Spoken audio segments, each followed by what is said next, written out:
Perfect. We're in the live feed. This is James Maduke speaking. Welcome to another session from Teach Online and trainingsites.io. What are we going to cover today? Well, what I want to do is at the end of this, hopefully you'll have a couple ideas, at least 1 to 3 ideas on how to earn some money from your membership site, your community site, whatever you want to call it. Whatever you're working on, and you'll be able to pick some of these ideas up and be able to use them. Now, how am I coming to this? I'm going to, well, if you remember, if you've seen some of the previous videos that I've talked about, one of them was my pickleball project. And I've created a site all about pickleball and building out a pickleball community, and that's one of the things that really trying to focus on over the rest of the summer here. And the reason being is because I have an interest in it, and also because there's a lot of demand for it. Pickleball right now is the fastest growing sport in North America. Huge community all over the place right now, most of the time at the club level. So what that means is there might be a local pickleball club, and there's a Facebook group or something for that one club or that one association or in that one city or that one part of the city. So my idea is to put together like a Facebook for pickleball players. So building out a community, and I'm trying to figure out what would be the best way to actually earn some money for this. What are some of the things that I can do to to earn some cash and be able to build out this community and be able to monetize it so we can earn some money with it. So that's what this is all about, is monetizing community. And I was writing down some of the ideas and things that we could do to actually build out the community and monetize the community. Now, here's one of the things just kind of in the back of my mind. It's not in the back of my mind, it's in the forefront of my mind. One of the things that is sometimes difficult is I come from the background of selling courses, right? And for the most part, it's a membership site or you're selling courses and you monetize strictly with the sale of courses. If you're building a community site, there may not necessarily be courses. So you have to figure out, how am I going to do this without actually selling courses? How am I going to monetize my community? How am I going to earn money from my members that we're adding to the community? And even if it's possible. So this is something that I think takes a little bit of time, and more importantly, it's like you got to think about what works best for 3 people or 3 groups of people. The first one, of course, is what's best for the community.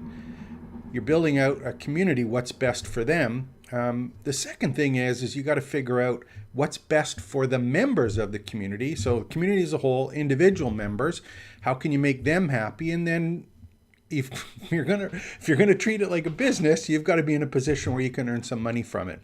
So those are the kind of things that you kind of have to think about when we're building out a community site and figuring out, how am I going to be able to put this together in a way that allows me to earn some money with it, that allows me to put the time, energy, and effort to it that I want to, because if you don't, you can't do it for free forever. There's got to be some money in it unless you're doing it as a hobby. And I'm not a big fan of doing things for hobbies, at least when I have the opportunity to earn some money. So I'm not going to be looking at it in that way. I'm trying to figure out, how can we do it in a way that really makes it simple and helpful to those 3 groups of people. So what are some of the ways that we're going to do that? And I think what I'll do is I'll actually go to, and we'll go to, let's do this one here. I think I'm going to go to the browser here. We'll pick myself up, and I'm going to open up. That's not the one I want. Actually, we could probably do this one. Let me just save this. I'm actually going to look at this one here just so that we can save it. There we go. I'm going to open up. This is actually the map that I made up. Getting ready for this is figuring out, how am I going to earn some cash for it? And there's really, there's more than 13 ways, and I'm just going to, let's change that.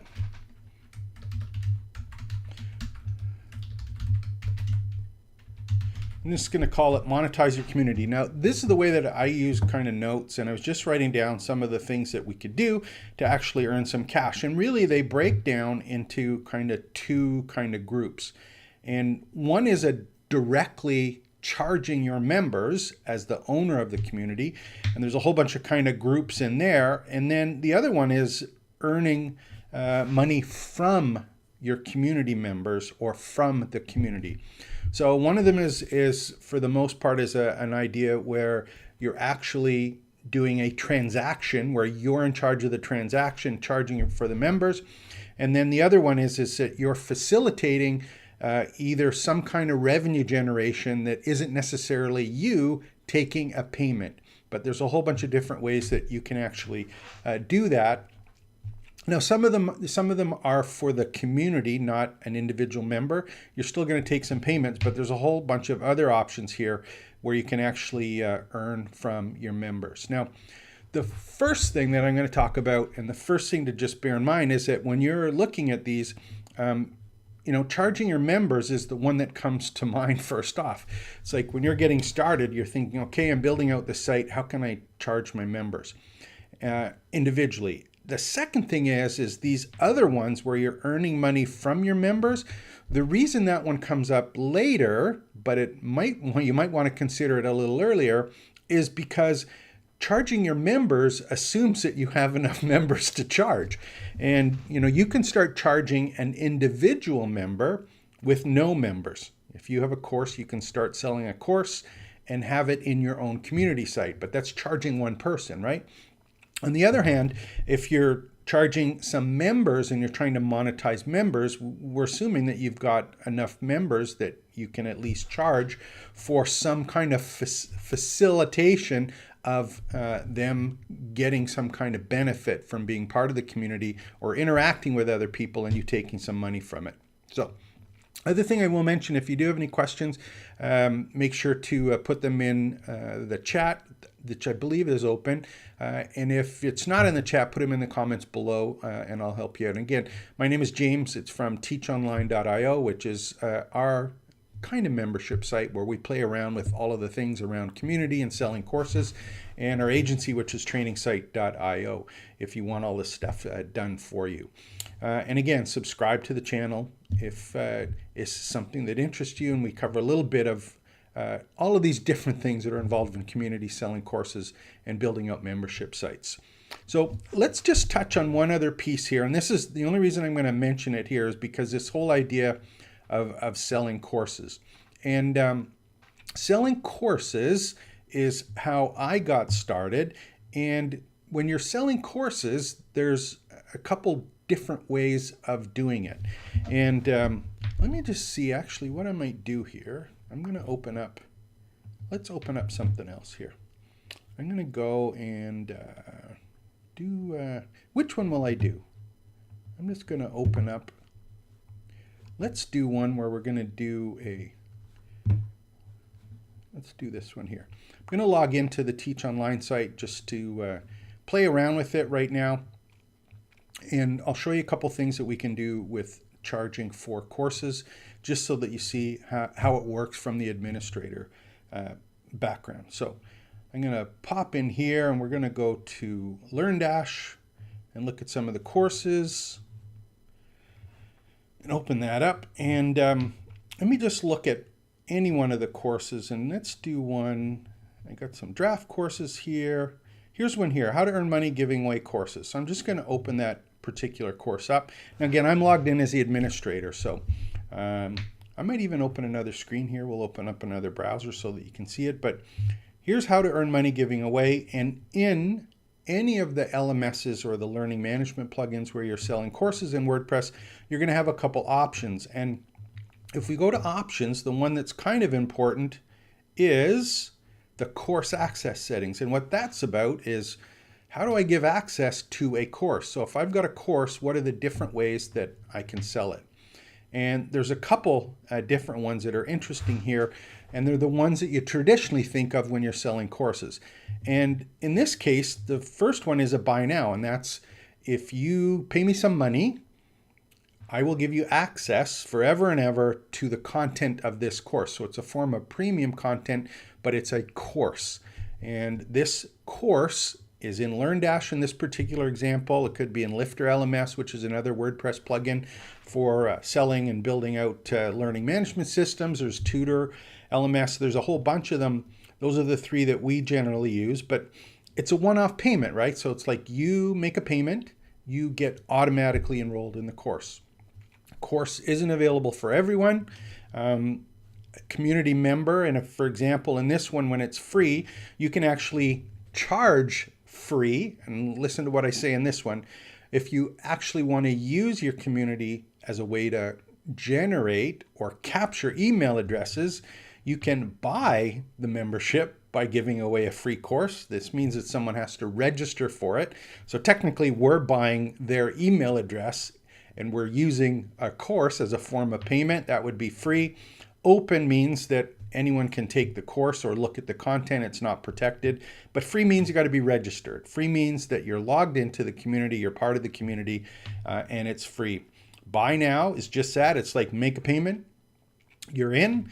And the next one is recurring. And recurring is one where someone makes a payment on a regular basis. And as long as they're making or continue making payments, they're going to get access to the course. If they stop making payments, their access to that premium content goes away.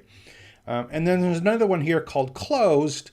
We'll get into that a little bit later. These ones are built into LearnDash, the open, free, buy now, and recurring. These are payments that can be handled directly within, in this case, the LearnDash plugin. But that's a form of courses, right? So if I'm thinking, I'm looking at my pickleball project and I'm going, do I have some courses that I have created that I want to sell? This is what I'd start with. This is a way to monetize community. Do I want to give away free courses so I can get people to join the community? So I'll pay them in terms of a free course. They can pay with their email address, or they'll give me their email address, I'll give them the course, or do I want them to actually pay for the premium course? And the thing, of course, that's interesting is that you can have as many courses as you want. And I generally break them down into three different types of courses. The first one is just what is often called just a course. Some people call it a flagship course, but that tends to be a comprehensive, multi-lesson, multi-topic, quizzes, certification course. That's a big, big, big course. On the other hand, there's often people who create what are called mini courses. And mini courses can be a group of lessons, whether that be 2, 3, 5 lessons. They're bundled together to cover a particular task or process. And often those mini courses, if you have a mini course might be almost a segment of one of those master courses, right? One of those comprehensive courses. And then there's another one called a micro course, which we talk about, which tends to be one lesson, one particular lesson, a little bit in-depth of tutorial that does cover something specific where there's a start and a beginning, an outcome that is given. So different kinds of courses, some you can give away, some you use to purchase email addresses, some you charge one-time payments, sometimes you charge a recurring payment, other times you want to make sure that you charge appropriately with a membership or directly in the LMS. So in this example, I've got one here for $27 for the How to Earn Money Giving Away courses. In this particular course, just as an example, you can see we've got 12 lessons in this particular one. Okay, there's some quizzes, all sorts of stuff that are in this. And let's take a look at this. I'm going to open this up. Let's go to the course page. And on this one, I'm going to open it up in a draft one. So let's go and, I don't want to do that. So let's do, I'm going to open this up in an incognito window and you'll see how it works. So in this case, this one's there, the course is there. People can log in if they're a member, if they've already purchased. And if they haven't purchased or enrolled, they're going to click take this course. And when they do it, what's going to happen is It's going to say, hey, give me $27 and I'll let you have access to this course. So that's an example of monetizing your community site by having or selling a course. One way to do it, it's one of the ways that you should always keep in the back of your mind, even if you are just building a community site, because there is value in course content where you have a beginning and an end, a process and outcome that you're actually selling or providing for people. Now, why did I take a look at that one when we're just talking about, charging your members for premium membership? If you have a community, the thing to recognize is that you are not the only person that has to create courses. You can actually have other people create courses and you can sell them to your community. So courses are something that often gets started with communities or people who are coming from a marketing background. They think about, I got to create my own courses. Is it going to be a flagship course or a mastery course? Is it going to be a mini course? Am I going to do micro courses and use them to get people to enroll the community? Think about selling courses and think about who else in my community has course content that in fact would be a good idea to sell. Now, the reason I talk about this one specifically in the pickleball project is there are a lot of people who are experts in pickleball that have courses already that aren't in a community site, but they may be selling the courses as one-offs. This allows me to approach them and say, hey, can I sell, or would you like to sell your courses in my community? Okay, so think about that in the background when you're figuring out how am I going to earn some money for my community. Don't forget about courses. Don't forget about courses you create. Don't forget about courses that other people create. And that's really when we get into charging your members. And it's a premium membership. So courses are a way to use premium content that is not available to all of the community unless people pay for it. Okay. Now, sell premium content. Again, kind of a course, but it doesn't have to be a course. A course is just some of the plugins. We talked about a learning management system that has cool things in the course, like adding gamification and certification and all of these additional pieces that you build out in a community. But in premium content, let's take a look at some of the ways that I can monetize the pickleball project. Talked about courses, newsletters. Some of the sites and some of the communities may have a regular newsletter, which is a premium newsletter. And what that means is that there's special content, special resources for members who are paid members only. And you can sell that premium content is in the form of a newsletter. This originally started, I think when I first started marketing, is that there was some people had a weekly newsletter or kind of a blog announcement. And then other people, what they did is they said, you know what, I'm publishing a blog, I'm sending a newsletter out, but there's some real special content that I want only for people who are really committed or people who are really serious, and I'm going to charge for it. So you can actually charge for people to subscribe to your newsletter. And just think of the community site. A newsletter is a way to charge for emailing them. So you're sending the content not in the community site, but you're sending the content to them in the form of an email. And again, remember any of these that we're talking about right now, they can be blended, right? It doesn't have to be one or the other. It can be blended. Talked a little bit about premium courses. The other one is premium events. And this really gets into this whole idea of blended learning or cohorts, or a way to have a live event, either a physical live event for your community or have virtual live events, and you can charge for access to those. And a lot of times you'll see that in coordination with a traditional online course, where you have the course and that's one level of payment, or for free, you give it away as a freebie.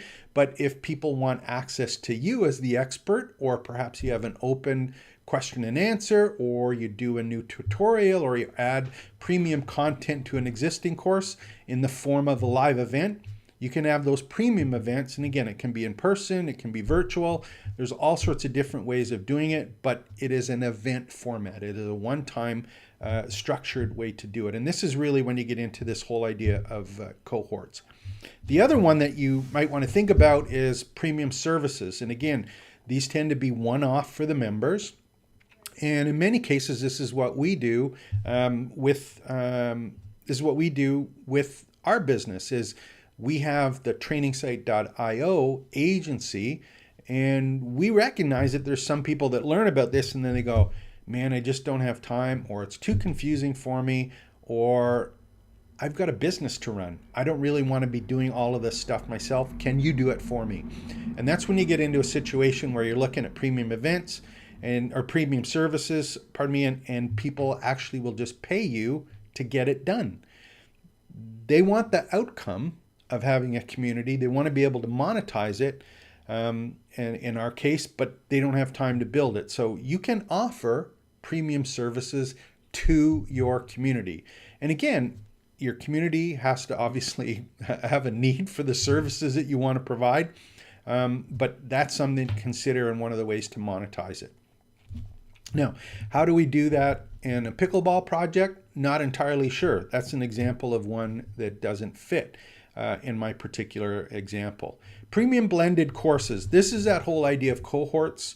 And if you don't know what a cohort is, it's a form of course that has timing to it. Think of a semester for school, right? It's like it's got a start date and a finish date and a group of people, a class room with students in it, starts the course at the same time and finishes the course at the same time. And the lessons are taught over a period of time. So that's a form of a cohort, but a blended course is when you have a cohort and you have for perhaps live training or blended training. And that's when you may have a live instructor with the course or just doing a virtual event with that timed group of course. Okay. Swag, merchandise. This is one of the easy things to get started, and it's the one that you usually find in communities up at the start. Is you can go to Printify, I think is one, and you can do baseball caps, you can do stickers, coffee mugs, clothing. There's all sorts of stuff that you can sell if the community supports that kind of branding, or if that's something you want to do where you generate revenue and you don't have to create anything other than the designs that you provide. And Printify sends out this material, this swag for you at no cost to you, other than the fact that you're going to earn a commission for people that are that are buying your swag. Clubs.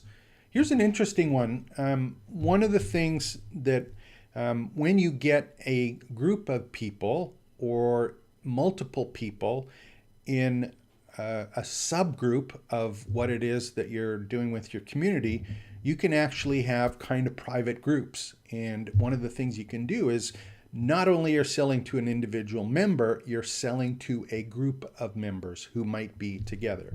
So one of the examples that we're playing around with now, and the one I wrote this down because it's interesting, is I have, for example, I mentioned those associations or local clubs at the start playing pickleball. So they may have one in a particular city or part of the city where you want to be able to sell and say, hey, you want to join your association, your local club? Do you want a private club? Go ahead. But it's going to cost you to have that club within our community. So that's an interesting thing to play around with, and that's one that we're going to be doing, and I'll show you how that kind of works in the next little section there. Donations. One of the things with donations just to be aware of is that if you're looking at donations, there may be tax implications, so just make sure that you get that. A lot of times you'll see that on YouTube videos when people are marketing with YouTube, they'll say, hey, donate here, crowdfund here. There's a way to, to send some cash to help us create this content. Same thing happens within a community site, and it gives you the opportunity to do that. The next one I just want to introduce here is earning from your members. Now, remember I said at the start or near the start, I was talking about how you can have, you have to keep 3 people happy, right? You have to keep the community happy. You have to keep the individual community members happy, and you have to be able to keep yourself happy to make sure it's worth your while to build out this community and spend the time, energy, and effort on it. So how can we earn from our members or groups of members? One of the things that is interesting to me is you can have different groups within your membership or your community. So I'll give you an example. Let's say we have players, pickleball players, and we have pickleball vendors. The vendors are selling equipment, example. The players are talking about their stories, but that equipment vendor for pickleball would love to have access to those players, right? So we can actually have certain categories that are protected for the vendors, that they want to have access to it. They have to pay to get access to that group of people. So think about who are the different groups within your community, and how can you facilitate them getting together and them being in a position where they're able to monetize, or you can help them monetize the transactions between the two. Other one is a paid directory. This is one that we're going to be using on my pickleballfriends.com, which is the community we're building out. Is I'm actually going to have a paid directory where we're using a plugin called the Directorist. And what that one does is it allows the local clubs to create a complex directory where it has things like, here's how many courts we have, here's our club rules, here's our available time slots. It's a robust profile that the clubs can put in to have access for anyone, for example, that is a member of that club, but more importantly wants to visit that club in a different city or location. A lot of times people are playing pickleball now when they travel. So they're going to a different city, they're on holiday, they're on vacation, they're going to a friend's or relative's house, and they go, hey man, let's go play pickleball, or is there a pickleball club close by that we can go to?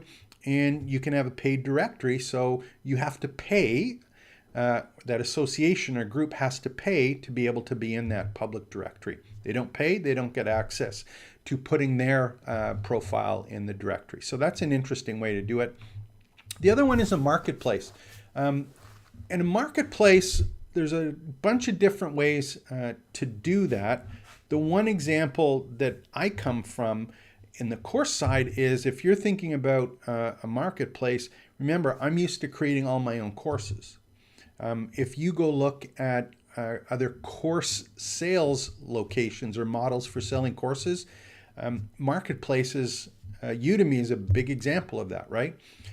You are allowing other people, in this case, to create a course on your platform in your community, and you can take part of the transaction fee. So if someone goes and they say, look, I've got this Grace course on Pickleball 101 for beginners, it's $99. I want to sell it to all of your community members. Here's the course, here's the content, let's put it in as a course in LearnDash or whatever the plugin is that you're using to create the courses. You put it in and you say, that's great. Now you're charging the customer $99 and they're going to pay $99 here on the website. And I'm going to pay you $77 and I'm going to keep the $20, and that's for letting you sell your course on my platform. So you can create your own marketplace, and you can do that in all sorts of different ways other than courses. And there's products or services, there's all sorts of different things that you can do in that kind of marketplace model. One of the big ones is selling advertising. And again, when you look at a large community, this is one of the ones that pops up. The two kind of different versions of that are when you're in charge of the ads, the placement of the ads, what type of ads, but you as a platform owner are. The other one is when you use a ad network where you are tapping into, for example, Google Ad Network, where you allow Google to put ads on your site in your community. Google pays you a revenue. Now, the problem with that, of course, is that you have no control over what kind of ads Google puts in. You hope, obviously, that in my case, they'd put pickleball ones related, but there's no guarantee that that's going to happen exactly. So that's an integrated ad work. ad network, if I want to be in charge, what I can start doing is a couple things. One is I can go, you know what? If you have a product that you want to use or promote to my community, we can put ads and I will put it here. So I can actually do a placement of an ad on behalf of someone that wants to market to my community. But I'm in the one that says, hey, I'm going to charge you, and I will put the ad here on this particular course, this particular part of the community. We're going to put the ads in, but I'm going to charge you. The other one is you can actually go and use a way to, I'll give you another example of placement too, because it's a little easier. Let's say, for example, I'm doing a course or we're doing a series of blog posts on a certain type of pickleball racket. What we can do when I think of this for placement is we can actually have or charge a vendor who sells paddles or pickleball paddles and say, hey, you want to have your ad show up in all of our blog posts that refer to paddles, where we're not going to promote other people's paddles, we'll only promote yours. That's a form of paid for placement. The other one is to use paid ads, which again, similar charge, but we can have ads that are automatically inserted throughout our community, and we can charge people or other vendors to place their ads throughout the community. So that's an example of paid ads. Other ones you'll find are branded ones. And what I mean by that is that you can have a particular vendor in a area be the ones that are, think of as almost like a sponsor, right? They're the ones that when you're talking about something, you are going to say, yes, I'm going to recommend this one. So it's almost like an affiliate setup, but it's one where you're making a set rule or a set agreement with a particular vendor, or again, someone who's complementary to your community. Branded. So integrated, I talked about that one. Promote affiliate products. This is again one that we'll spend some time with. Kind of partner deals and branded, very similar. The affiliate networks are one that there's kind of two different ways to look at this. One of the ways that you'll often see is if you have, for example, a top 10 list or this versus that kind of blog post or content that is about two different things, what you can do is you as the site owner, because you're adding the content, you can say, look, I'm talking about two competing products or two complementary products or X number of products. You can use or sign up as an affiliate if that product that you're talking about or that service that you're talking about, if they have an affiliate program, you'd sign up for it. They're going to pay you a small commission if someone in your community clicks on the link and goes to buy from their website. So you can, get in and do individual affiliate agreements with people that you want to have do business, or you want to be able to sell their products and services to your community. So you're in control of that, right? That's again a powerful way to earn some revenue. There's two kind of neat things with this. One of the things is that you can actually choose some of the products that you sell and create content around the products because they pay a healthy affiliate commission. And sometimes the affiliate commissions, I've seen some products, they may get 5%, others get 40%, 50% commissions if someone goes and sells or buys from one of the products that you promoted with your link within your own community. The other ones, of course, is when you get into affiliate networks. And these are ones, a classic example is Amazon, right? All sorts of products and services on Amazon. You can go and use your Amazon affiliate links within your community. Any one of your members that clicks on those and purchases, you're going to get some money from it. Okay, so those are just some of the ways to kind of look at it. Ways that we're going to spend time with it is we're going to use a directory, the paid directory for some of the local clubs. We're going to be creating courses for a group courses. So it's not just our courses.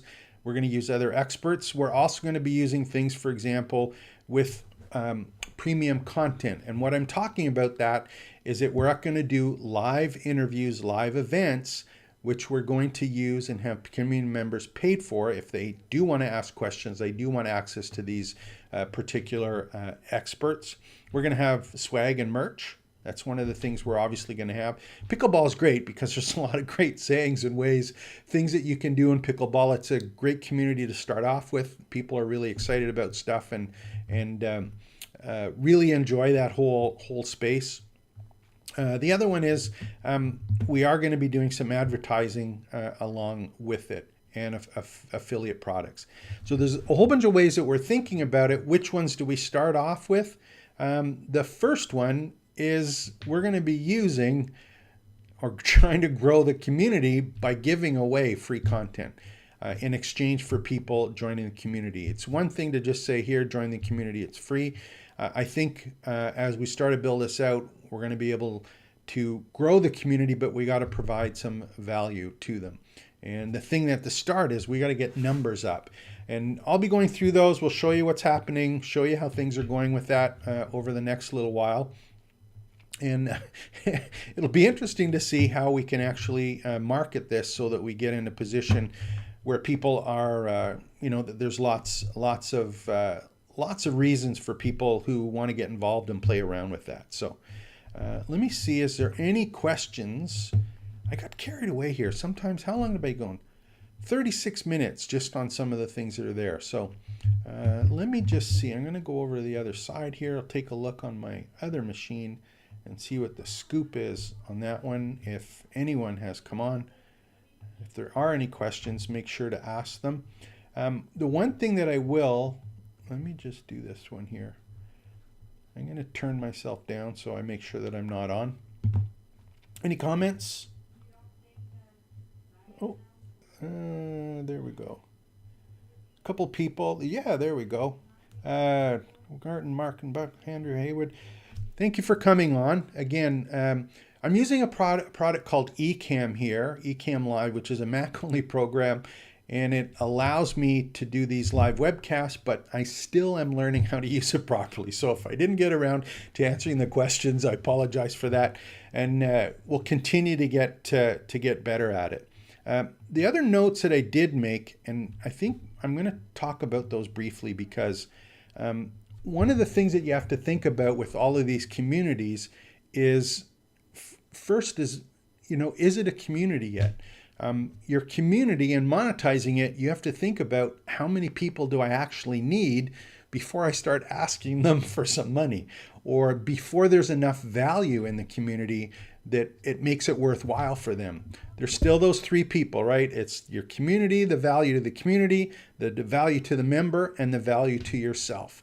So if I'm going to put in time, energy, and effort into it, and I'm thinking about how am I going to earn money from it, it's like, how big of a community do I need to have?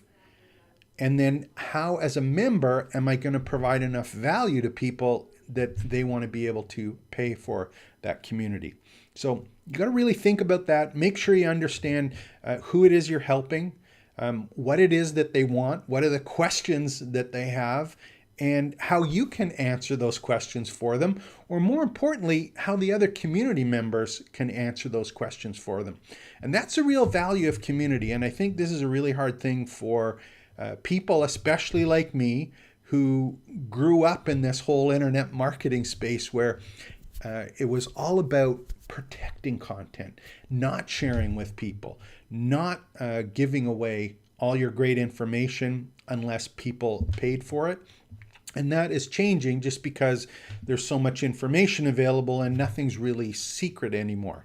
The real value for us is as content amalgamators or people, content organizers, is we can organize the content for a community, or we can sort of organize the user-generated content or capture it in our own community of people who are like-minded, who are interested, and who have the same questions. So think about, when you're really noodling this around, is who's my target audience? What questions do they have? How can I help the community as a whole? How can I help individual players in this case? And then how can I monetize it with some of these different monetization strategies? The one thing is that when I'm looking at it right now, is I'm thinking, okay, I got a ton of ways I can monetize it. I think we have to spend some time on each one in some respect, or look at the ones that are, say, which are the ones that are appropriate for the number of people that I have. So if I don't have a robust community or an active community yet, which of these products or services or monetization strategies, which one is the appropriate one? And that's one you're going to have to play around with and test. And I think the interesting thing is, and I mentioned it earlier, I broke it down into, charging or monetizing your member or monetizing your community. The first one is you're going to figure out, like, how can I monetize my individual members? And again, that's all about questions and having a process or being able to organize something that provides an outcome for people. Some of the other things too, when you look at revenue streams, just remember it's revenue streams. I've always been a big fan of hub and spoke marketing, where you have like a core outcome or a core product or service, and you have as many different spokes as you can that all feed into that central idea or that central community. And you can have paid spokes or you can have free spokes. But the one thing to always remember in the hub and spoke model is that if you only have 2 spokes, that's not a great wheel. When you have 3, it has a little more value. When you have 10, it gets sturdier and sturdier and sturdier. And think of those as revenue streams. What are the different spokes that I can have, or what are the different revenue streams that I can have to turn it into a business? So think of revenue streams, think of these monetization strategies. Start off with a couple, so you at least have a hub and a spoke and a functioning wheel. Think of a couple to get started, and then add spokes as you get going. It's not about doing all of them at the same time. It's about starting with the ones that are appropriate for individual members when you're starting. So that's kind of the thing to look at. The other thing is the resources that are available to you. If you're starting out yourself, the resources are ones that you collect or that you put together. If you have a community, you have far more resources to offer your potential community, right? The people who are interested in what you're doing. So how many or how much do you have in the terms in resources for your particular group of people? And again, at the start, you're going to have less resources than later. And resources is kind of interesting because there's the resources that you provide or you put together. And as you grow your community, there's going to be external resources that are going to want to be part of your community. So I think there's kind of like a hump there. It's like once you're over the hump and people are wanting to access your community, then you're in a far better place to be able to monetize it. And this is, you kind of see this in social media, and I think there's been a move to micro-influencers, I think they're called.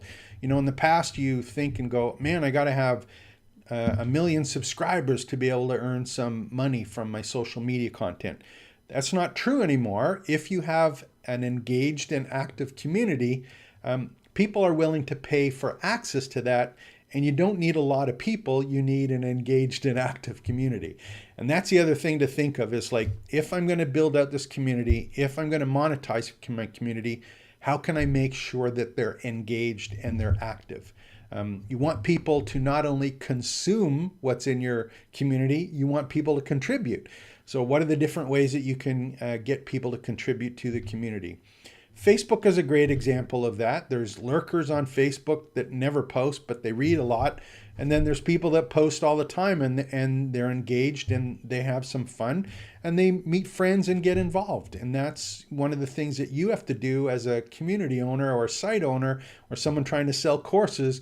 You got to work really hard on being present, be involved, and enticing or getting your members to be engaged at the start with you, not necessarily other members, because they just aren't there yet. So you got to get people to ask questions, find out what people want, find out what people are trying to figure out, find out what outcomes they're doing, find out what questions they have, and be able to answer those at the start with yourself, but then hopefully get it to a point where they're engaged enough to share their story, share their experience with other members. So being engaged is really, really important. The next thing is, I think there are legal ramifications for some of these ways to monetize. And I'm thinking more about donations and crowdfunding, things like that. So just make sure that you have all your ducks in a row and you do a little bit of research if you are going to do that. And the one thing, there's two other things I just want to talk about when we're monetizing. One of the hardest parts of building out a community that I found is the onboarding. And what I mean by that, it kind of goes to the engagement, right? Kind of goes to the engagement where you're going, okay, someone who doesn't know what the site's about, someone who just knows the topic, someone who doesn't know what is inside the site or part of the site, how do you get them in and get them to be involved in the particular places that you think they should be involved at the start? And here's the interesting thing. When you're starting off, you're doing beta testing, you're getting started, one of the things you just have to consider is, what is it that I want or think users should do as part of the community, and what do the users think they should do? And when you start off, you're going to learn a lot from the experiences of the people that start, those beta testers. Where are they gravitating to? What are they doing? What are they not doing? And at the end of the day, it's those three groups again, right? It's the members, the community, and yourself. And when you're starting out a community, often it's you as the owner of the community, the owner of the training site, you're going, this is where I think people should be. Where in fact, where they come in and where they work and where they start to grow and where they start to spend their time and energy may not be the exact same place that you are. So learn from them at the start and play around with that and go with that. So what else we got here? Any other questions here? Fordio focus on blockchain. Just looking to see if there's any other ones here.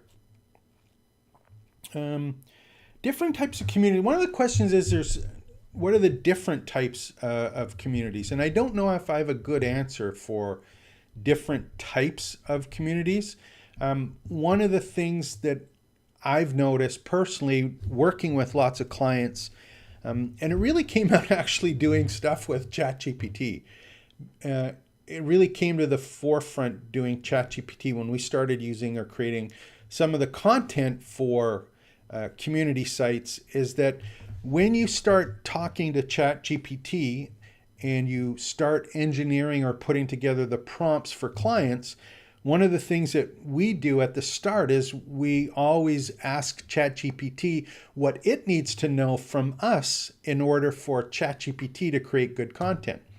And one of the things that always came up is it always wanted a really complex profile of who the site was for or who the content was for, what made them different, who they were trying to help, what are the products and services they were offering, and all of those different parts of running a business. And many of the people that we talked to or that we're trying to help, they didn't have that documented. They didn't have a specific written out, detailed look at who it is, who it's for, what do they want, what makes you different, what are you offering them, and having that whole profile and putting it together. So, different types of community, whether it's a paid community or the ones that I usually want, or even if it is a free community, you're in a situation where you better make sure that you know who the potential community members are for, what it is that you're actually offering them,